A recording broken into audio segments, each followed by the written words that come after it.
Well, good morning. I'm going to talk to you about adult learning. I would love to have as many adult students as I could possibly have. The one thing that I do need every adult learner to understand is that I want to help you. I want to help you achieve the relationship that you desire with your horse. I want to help you become one with your horse, to be such incredible partners that your horse would never want to be without you, never do anything to harm you, and would actually go out of his way to protect you. I want to help you achieve that goal. Now, most adult horse owners have had horses in their lives on one level or another for most of their lives, whether they took a break or school, etc., kind of things got in the way for a while, whatever. But for the most part, most adult horse owners have had horses their whole lives at one point or another, whether they owned them or just were involved with them. So there's a lot of learning that had already taken place by the time they've reached out to me. What I find is that there's a lot of resistance in learning because there's a lot of pride that gets in the way of an adult learner. Nobody wants to be told you're not doing it right. Nobody wants to be told if you did it just a little bit different, you'd have better results. Nobody wants to be told that something that I can see isn't something that they saw themselves.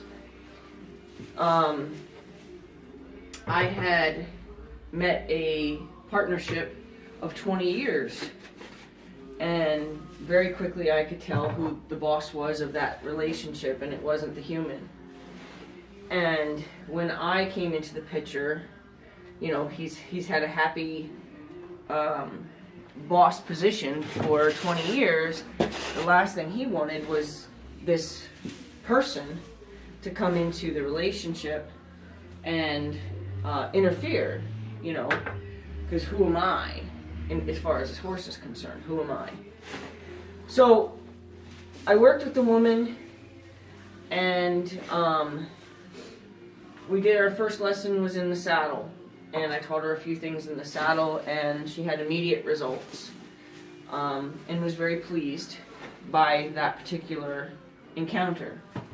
The next lesson involved her other half, as well as her and the horse. So we opted to do this lesson on the ground, which I usually do my lessons on the ground, but she'd been riding this horse for 20 years, so show me where you guys are at. And her goal, she had told me, was she had driven by my farm and seen me out on my horse in the field, bareback with a halter, and that was her ultimate goal. Her dream was to be able to ride her horse bareback.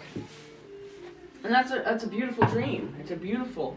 How many of us, grew up watching, people in beautiful flowing clothes riding across the, galloping across the field, and that's what we all want someday. So after meeting this horse on the ground, just on the cross ties, observations were made about, who's in charge of the two of them.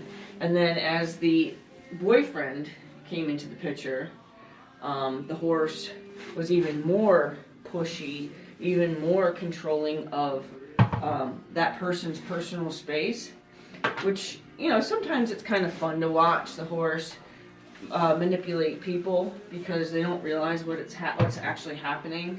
And it's not to say that you're not smart enough to realize what's happening. It's not that at all. It's to say that it's so subtle that if you really aren't looking for it, you're not going to notice it. So what this horse kept doing was kept moving half a step into that individual space, half a step into that individual space. And what are you going to do when someone starts to crowd you? If you're uncomfortable with being crowded, you're going to step back. Well, that's where the horse licks his finger and puts a mark on the board and says, 1 for me. Well, the more often that the horse gets to do that, the more marks the horse makes on the board for himself. And what you may not realize is that your horse, from the minute he meets you, whether it be today or 20 years ago, he meets you every day. And I had another comment or another video discussing how horses choose their leader every single day. But when he meets you every day, he wants to see how many marks he can put on the board. And they do that by feeling you out. Can I, this is the horse thinking, can I make you move out of your own personal space because I come into it? Can I make you move slightly to the left?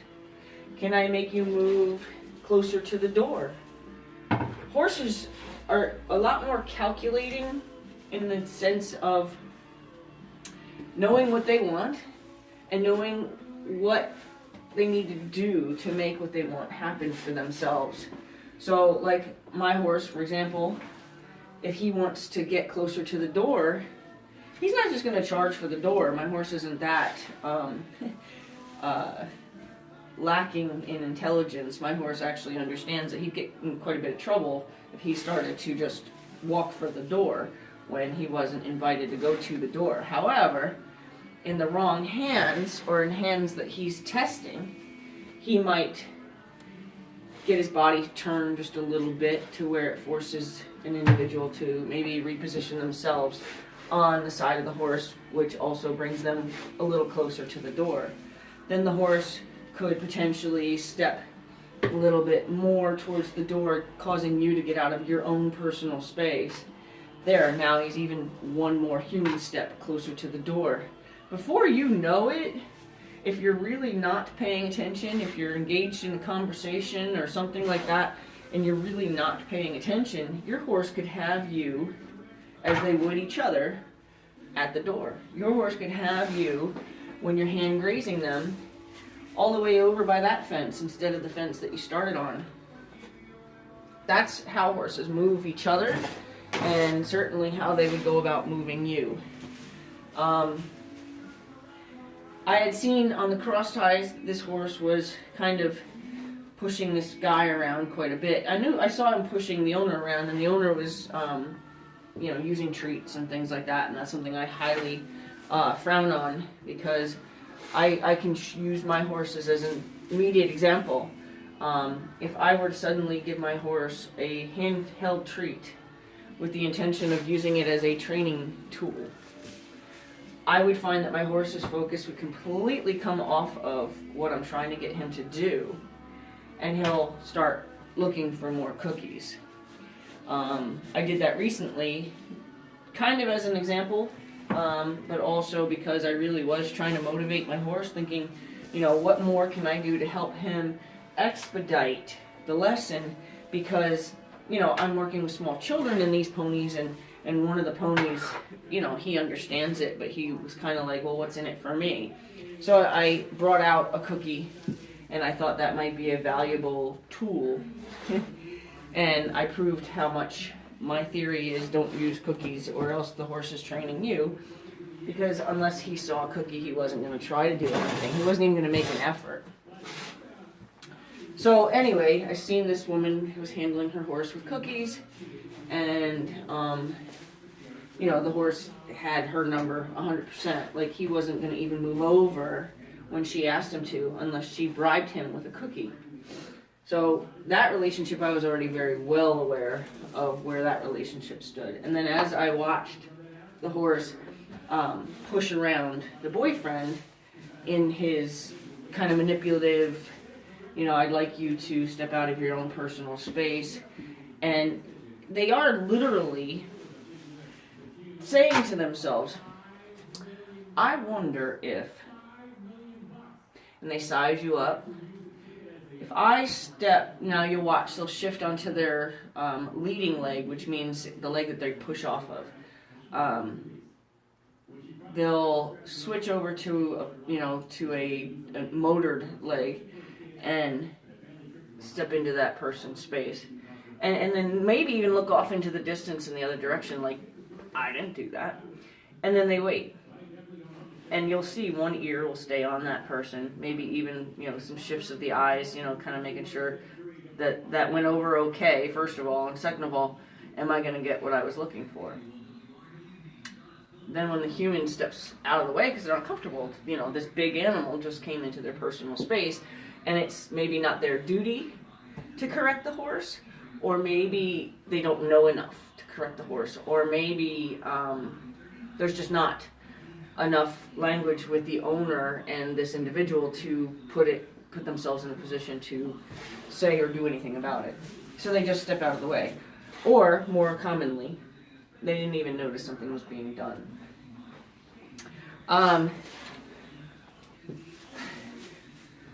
I expressed to the owner that there was a imbalance in the scales of leadership here. The horse actually was the one that was winning the leadership scale. And, that was something that we could certainly work on.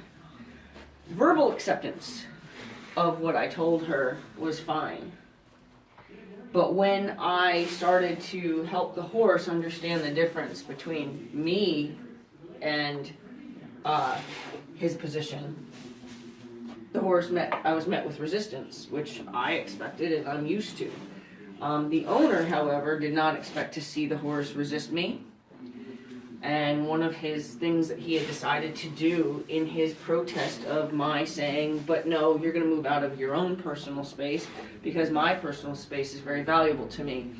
When I told him, get out of my space, and made him back away, he fought to stay in my personal space. He fought to not move his feet. Now, one of the things that you have to know about how horses play, and they play games like this, is he who moves his feet first loses.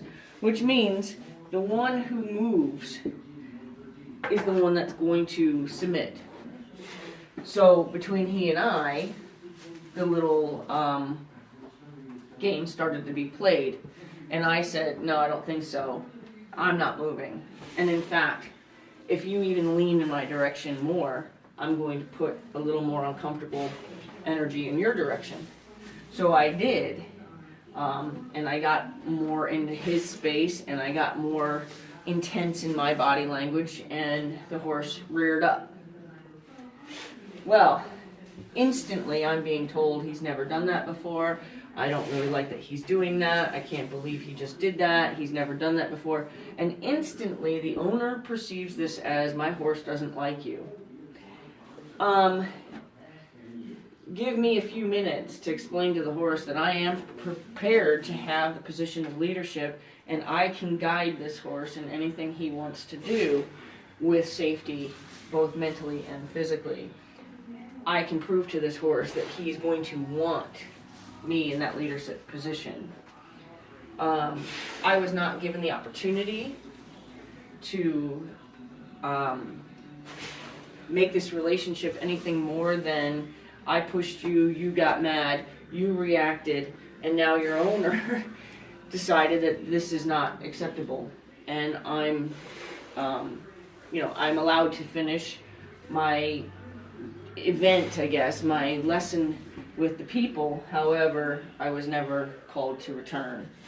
That's unfortunate, because I know that the relationship with the horse and that individual is exactly the same as it always was. Nothing had changed. You can't call in a trainer to help you improve your relationship, to help you become more one with your horse and more valuable to your horse on a leadership level, if you're not willing to understand that you are not in that position yet. If you're not willing to see how your horse is actually the leader of the two of you, and perhaps something needs to change in order to provide you with that leadership position. So when I was asked not to, well, I wasn't asked not to come back. I just was never called back. When I knew that I wasn't coming back, I realized that, 20 years is 20 years of how I've done it.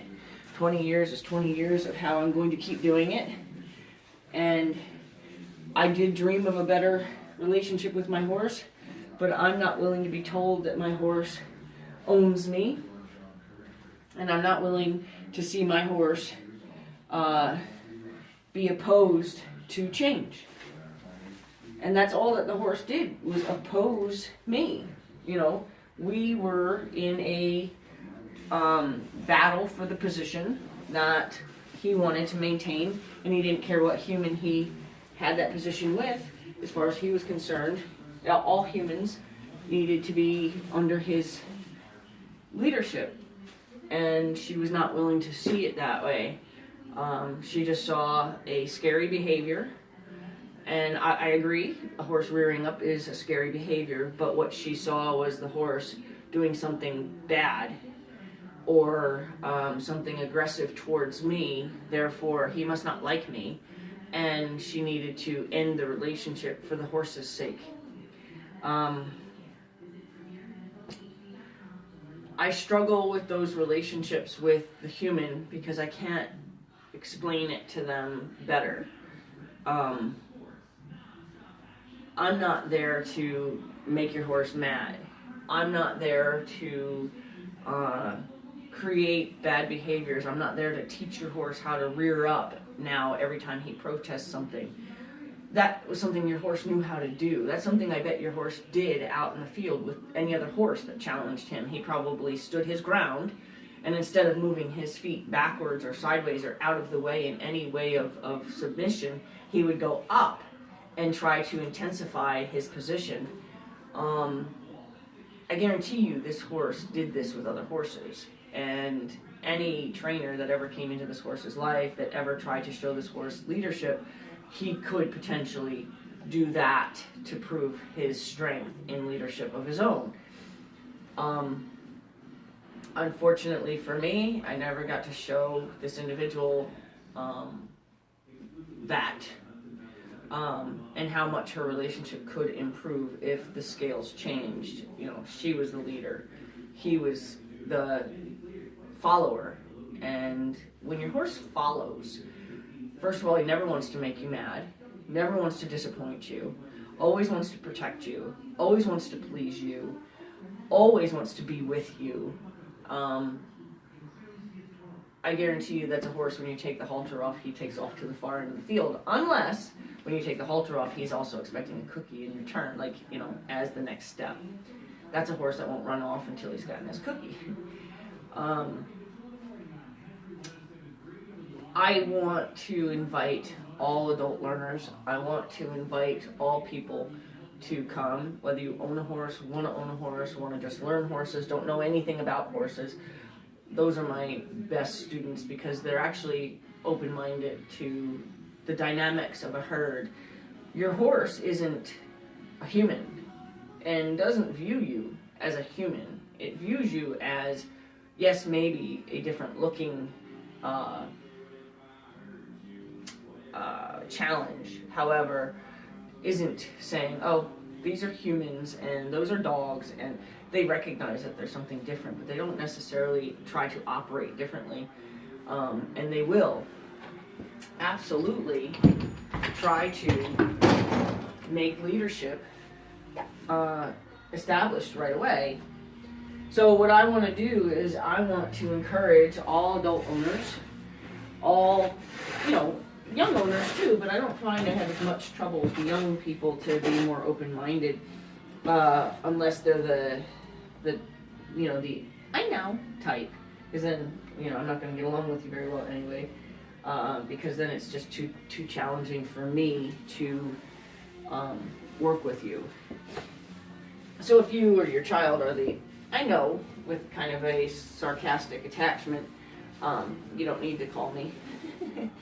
Because we won't have too many lessons, but I do want to encourage the people that actually do want a strong relationship with their horse, do want to learn about leadership and dynamics of a herd and how it applies to you, how it applies to your relationship with your horse, and find out if there's more you can do to be a stronger leader for your horse, because that's what your horse wants. He wants a stronger leader.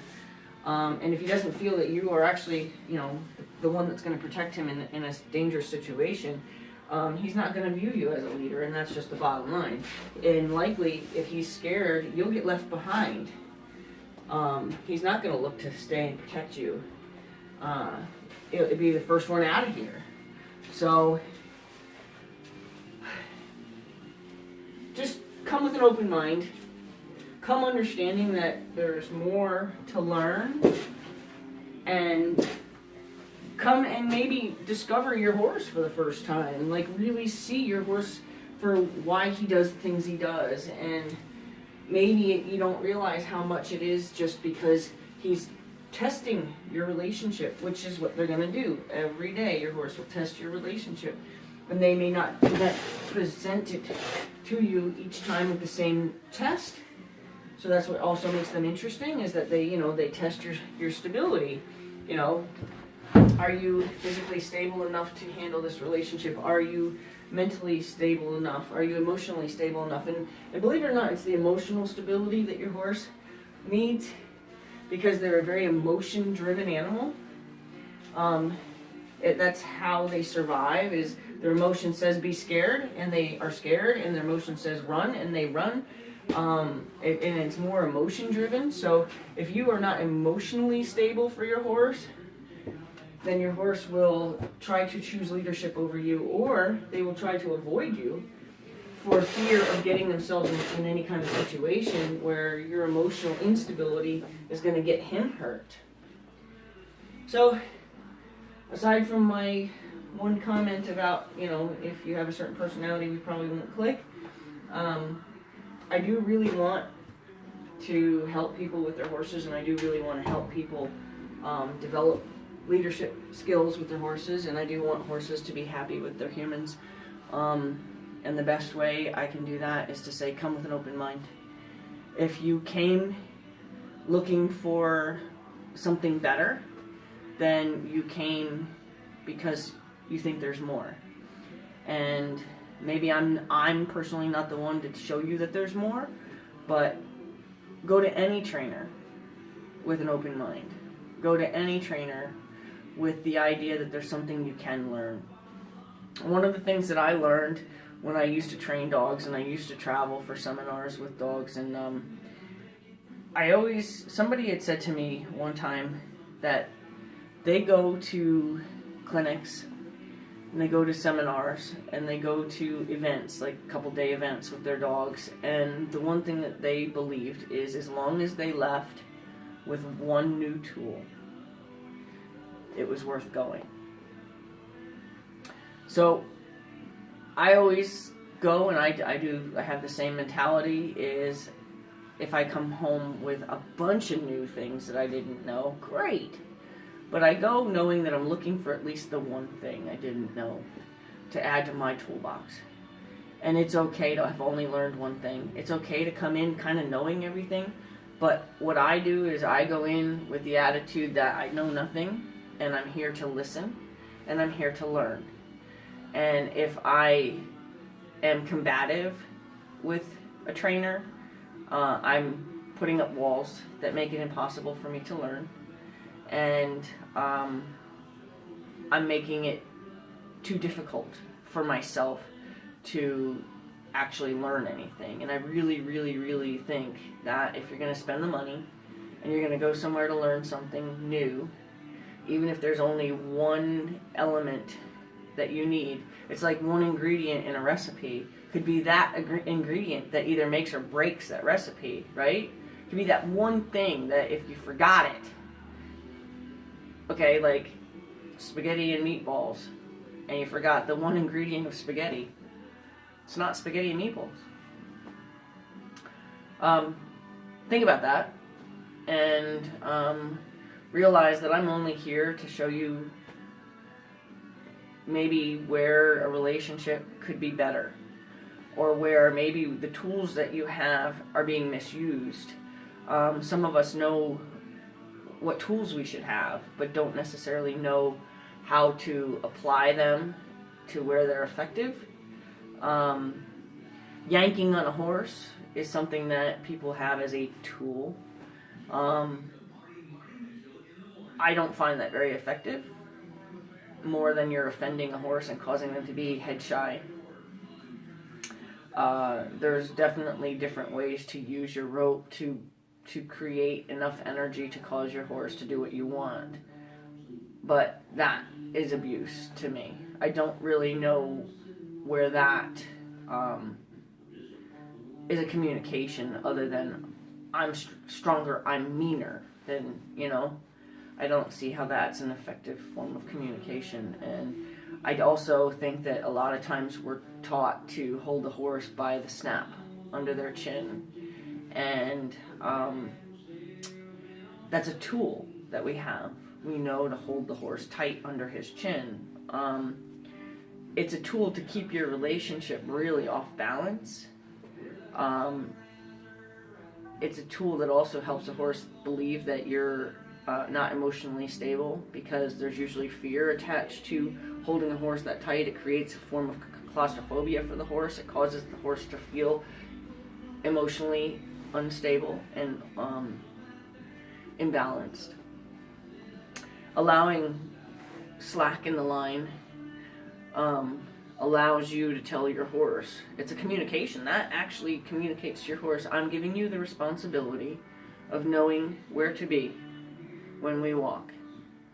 And it also gives me the ability to create energy in that line when they're walking improperly. If they decide to walk too far ahead, I can create energy, like taking kink out of a hose. I can create energy that'll cause the snap to move, to then tell them, whoa, you're going too fast, without yanking on them and just treating them aggressively. And I think that's very aggressive behavior, and there's no reason to be aggressive with your horse. Your horse doesn't need that. And in fact, when horses establish who's who in a leadership or in a herd, a lot of aggression is gone. Like, that's all usually initial stuff, or when they're being challenged. So like I said, they choose each other, they choose their leader every day. There may be somebody who says this pile of hay is really worth putting a fight for, even though I'm second or third man on the totem pole. When boss man comes over here and says he wants my hay, I might be willing to defend myself a little bit here, and then you might see aggression come out, and then he'll kick or whatever, and that horse will finally surrender his pile of hay. There's so much to learn if you want to learn.